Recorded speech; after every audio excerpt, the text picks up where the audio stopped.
this company has had many artistic directors, and who call themselves artistic directors and who are known as artistic directors.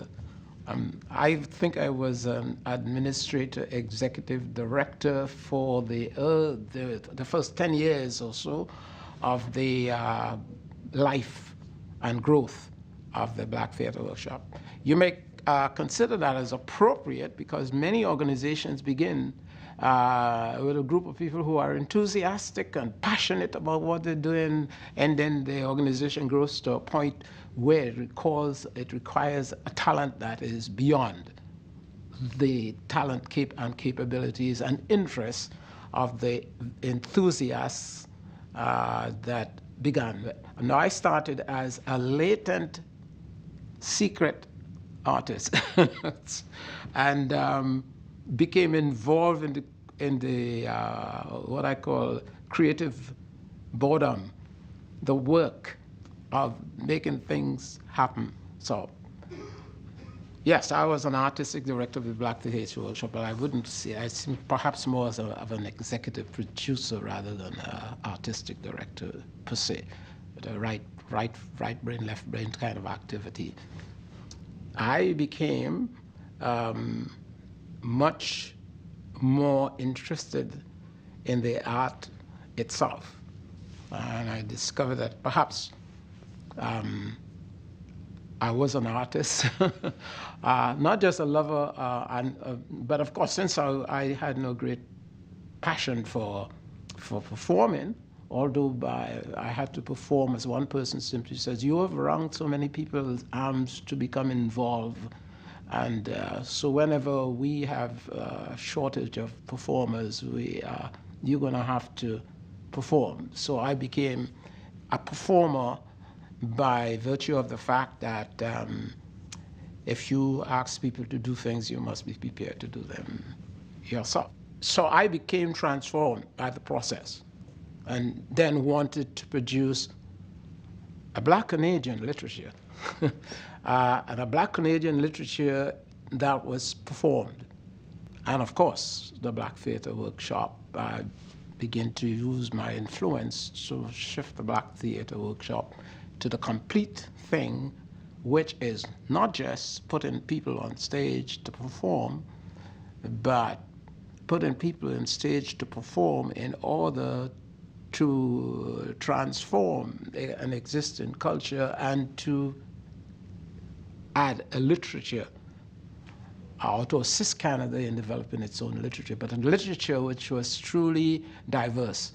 With most of the individuals that work in the theatre workshop since it started, there was Jeff Henry, who directed the first play that we did as a public play in which we asked people for money to come and see the play.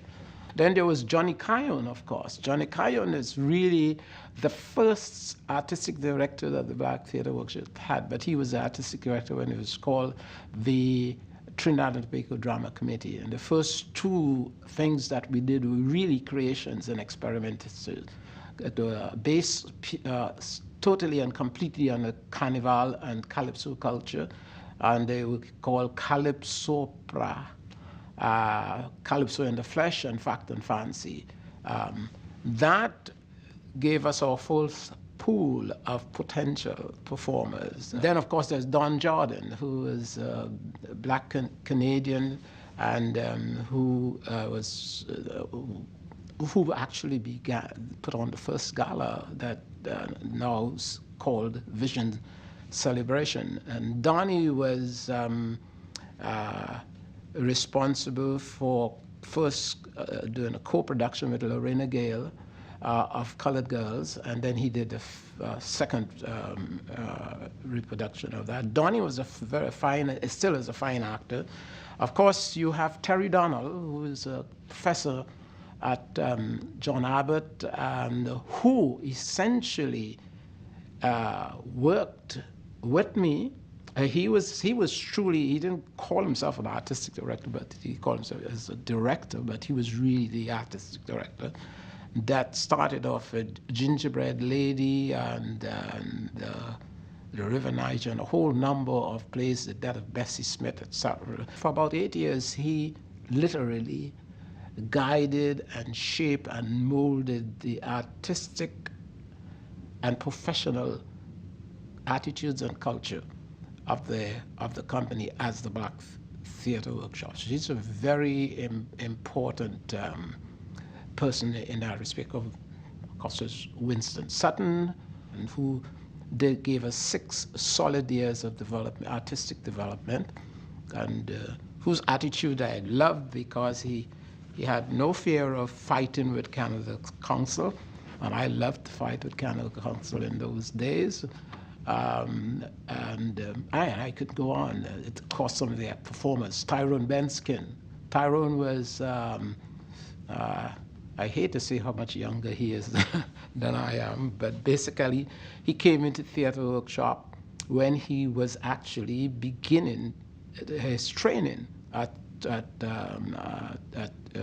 professionally as an artist, and did several plays with us and worked with us, and now he remained very attached to the company and its work, and has become the artistic director today. You know, Lorena Gale, who died recently, I remember getting a call many years back from Marianapolis, and there was the professor there and responsible for the theater and the arts, fine arts.